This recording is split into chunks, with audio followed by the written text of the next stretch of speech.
Hey everybody, it's Jenny. And I made a video and it went too long because I'm just kind of chatting, and when I can chat, I can just chat and chat and chat and chat. So, um, let's just try to keep it focused here, girls and boys. I don't know who's watching right now. I just closed out my numbers. All right. In general, well, let me tell you that I have been on P3, and my goal was to maintain my weight at P3 because whenever I hit P3, I just go like right back up again, and then I kind of like get halfway to where I was before I plateau and go, oh, I have to really monitor what I'm eating. So this is probably, I don't know, maybe the fifth or sixth time in my life over the past 4 years that I've done a round of HCG, and it is definitely the first time ever that I um, maintained for 2 weeks my weight afterwards. So, pat myself on the shoulder for that. Then I was feeling myself so much that I felt I could cheat a little here and cheat a little there, and yeah, that didn't work for me. And my weight started going right back up again. So I had gotten to the point that I just pulled up my chart again here. Let me scroll down to the bottom where all the highlighting in red is, which is not good.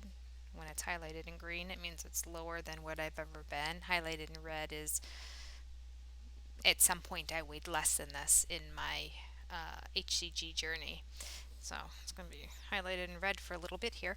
Okay. Um, actually,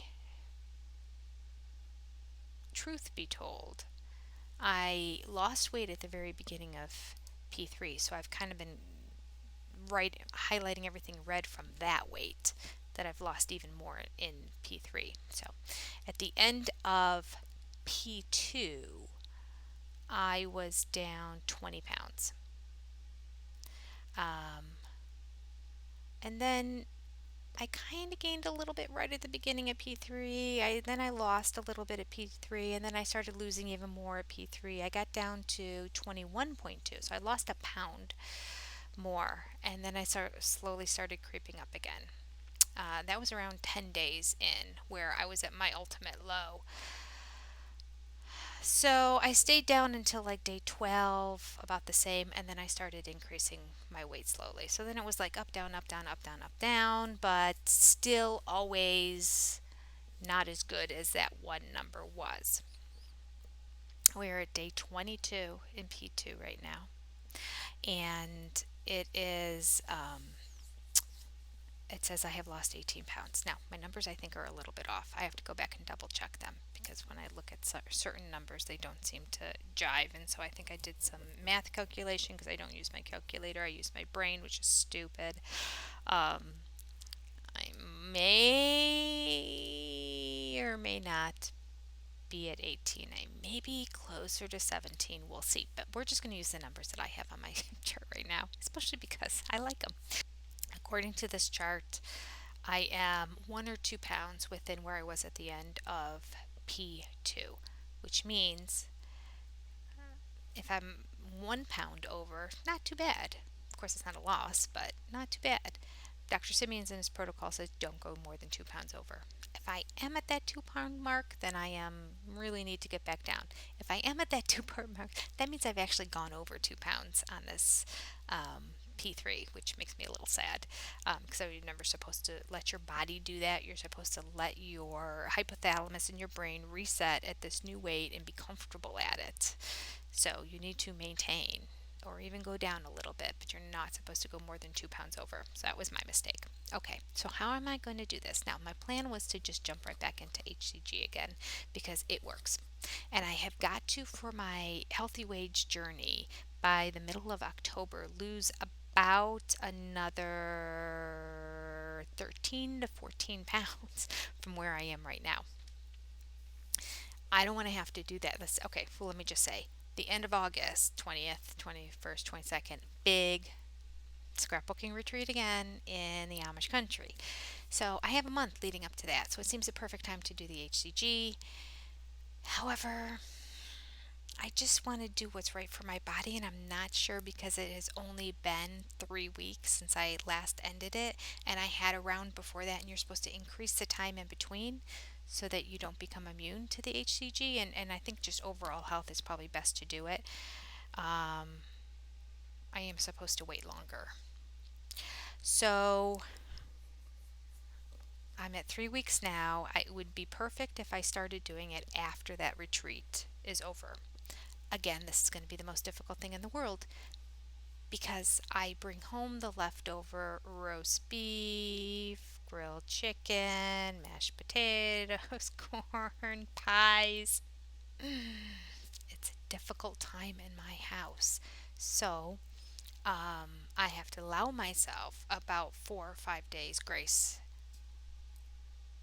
to just go, okay, try not to eat too much, but allow yourself to have a little bit of what's here.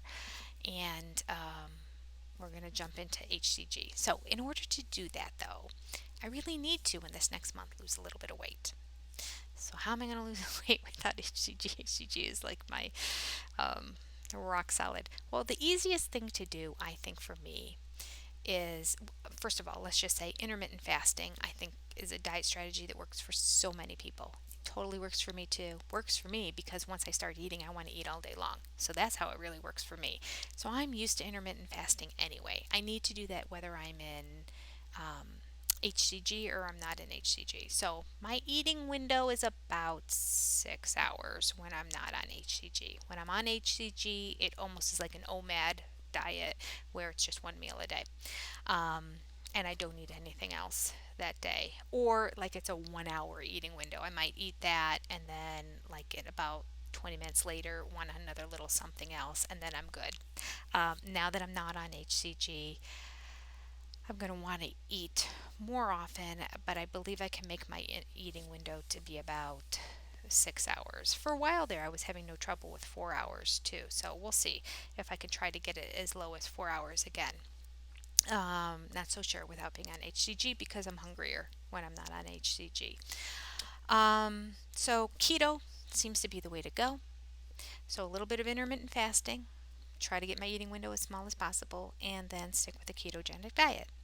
Um, this is what I'm going to do for the next couple times that I check in is tell you what research on ketogenic diet I have found. I'm going to try to stick to only the sites that are medically based, that are recommending this for people who have diabetes, because I just trust them a lot more. And I will just share with you what I learned from that. From what I know, it's different from Atkins. I mean, I've done it in the past. I haven't been successful on it, but I think it's because I haven't been extremely strict. I feel like keto is a lot like HCG in that, one little treat kind of throws you out of ketosis, and then, well, now you're eating all these high fat foods and you're out of ketosis. That's not great. So, I want to do a little bit more of a deep dive into the number of calories because I know some people say it's ketogenic. You can eat as many calories as you want. I have other people who say it's ketogenic, but you still have to monitor. I want to see for my body type and all that what different people are saying in terms of what they recommend. I also know that you're supposed to have more fats than you are protein. I find that to be a little difficult for myself because I love protein, but you can actually have too much protein, so that's how it differs from the Atkins diet from back in the day as well. So I'm going to have to look into that a little bit. And then the little bit of research I've done so far too has indicated that you can have as many as 100 carbs a day.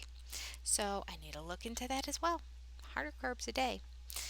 That's a lot. Now, you're not supposed to have any processed carbs, and that's where it's going to be tricky for me because I like keto bread, and obviously, bread is processed, so it's not really keto bread. But nevertheless, we'll see. We'll see. I might try to, I'm not going to be good. I'm going to be honest with you. I'm not going to be good at counting all these macronutrients and counting exactly how many carbs and exactly how many fats and exactly how many proteins. It's just not going to be easy for me to do that. It'd be easier for me to tell you how many ounces of meat I'm having because I can kind of do that by eyeballing, but knowing exactly how many grams of protein are in something, too much math, too much time, Not going to work for me. What I can do is count my carbs, and I'm kind of used to counting carbs anyway. So if I can just pick one and stick within one, then that's going to be easier for me to do.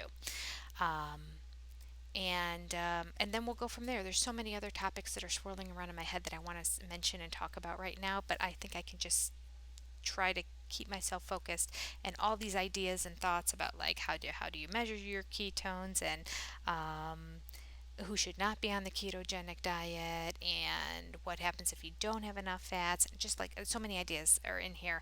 I'm going to do a separate video on all of those. Not that this is going to become a keto site, but I just think for P3, keto is a very smart way for a lot of us to go, and a nice, easy transition from P2.